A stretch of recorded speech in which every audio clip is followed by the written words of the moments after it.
and we'll get to that. But I think this is a big deal. In my book, The Crash of 2016, and no, this is not a gratuitous plug for the book. In fact, this is the scary thing. I tried to really downplay this in the book.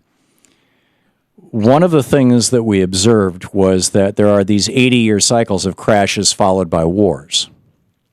80 years ago was the crash of 1929, followed by World War II. 80 years before that was the crash of 1857, followed by the Civil War. 80 years before that was the crash of 1769, 1770, followed by the American Revolution. And 80 years before that, there was, you can just, it's like we have a crash. It takes us a decade or two to figure out how to put things back together. Then things are stable for 50 or 60 years. And then, the people who remember how the crash happened and how we put it back together die off. And so we get stupid and they make the same stupid mistakes.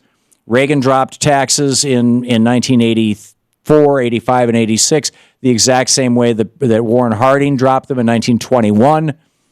And so we get stupid again, we make the same stupid mistakes, and we end up with the same result, and we have another crash, followed by a war.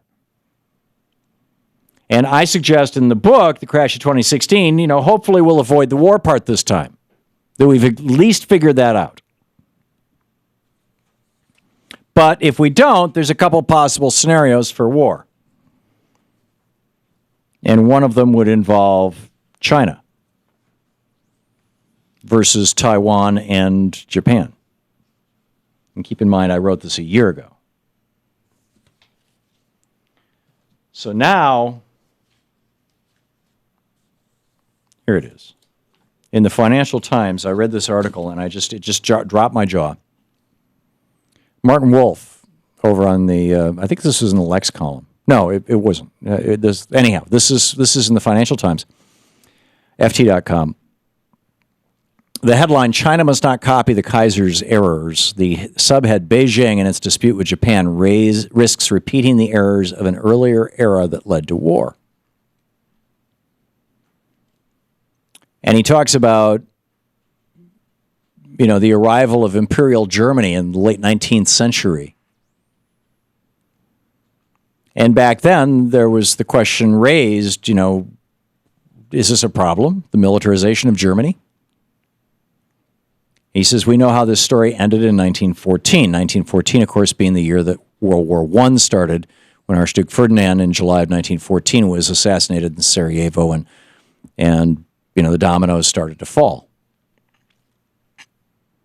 And it resolved itself on November 11th, 1918, with the end of World War I, and then a year later, the Treaty of Versailles.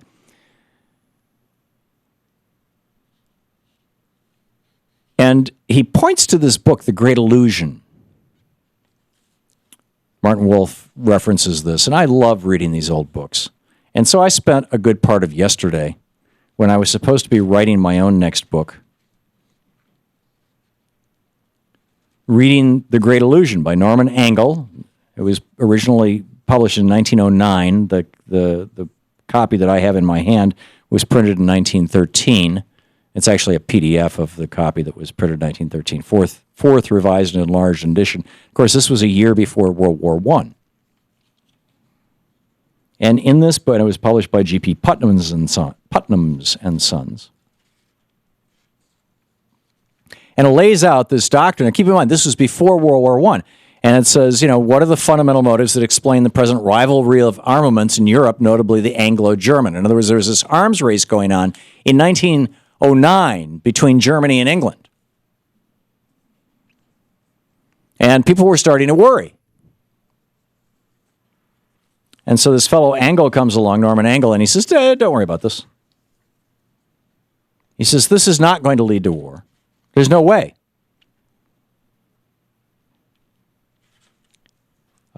He said, war belongs to a stage of development out of which we have passed. The commerce and industry of the people no longer depend upon the expansion of its political frontiers.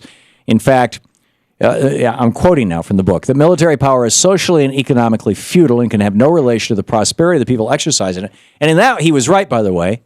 World War I, nobody won at the end of World War I. Everybody was more impoverished by it.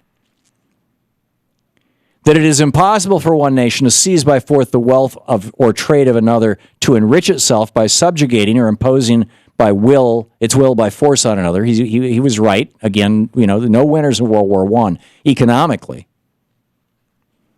He says, in short, war, even when victorious, can no longer achieve those aims for which people strive. Wealth in the, I'm quoting, 1913, wealth in the economically civilized world is founded upon credit and commercial contract. When Germany annexed Alsatia, no individual German has secured a single mark's worth of Alsatian property as the spoils of war. Just the border went back and forth, right? Alsace-Lorraine, it went back and forth between the Germans and the French over and over and over again. He says, international finance has become so interdependent and so interwoven with trade and industry that the intangibility of an entity's property extends to his trade. Therefore, political and military power can in reality do nothing for trade. So therefore, you're not, end of quote. Therefore, there's not going to be a war. Come on, give me a break. He says, the forces which have brought about the economic futility of military power have also rendered it futile as a means of enforcing a nation's moral ideals, which is the other argument for war. Oh, those people are bad. Or imposing social institutions upon a conquered people. Germany could not turn Canada or Australia into German colonies, that is, stamp out their language or their law or their literature, their traditions, by capturing them. The fight for ideals can no longer take the form of a fight between nations. War has no longer the justification that it makes for the survival of the fittest. So anyhow, all of that is a quote from this book that was published in 1913 saying, there's this arms race going on between Germany and England, and don't worry about it because war is impossible. Well, right now there's an arms race going on between Japan and China and Taiwan and the United States. And what Martin Wolf is pointing out in the Financial Times is, he's talking about this East China Sea Air Defense Identification Zone, where now the Chinese, the South Koreans, and the Japanese are all basically claiming the same reef. And he says, national ambition, this is how he ends the article, nationalist ambitions and resentments over past wrongs are all too human, but this game is just too risky. For the sake of the longer-term interests of the Chinese people, Mr. Xi should think again and halt. Because he's basically saying this could lead to World War III.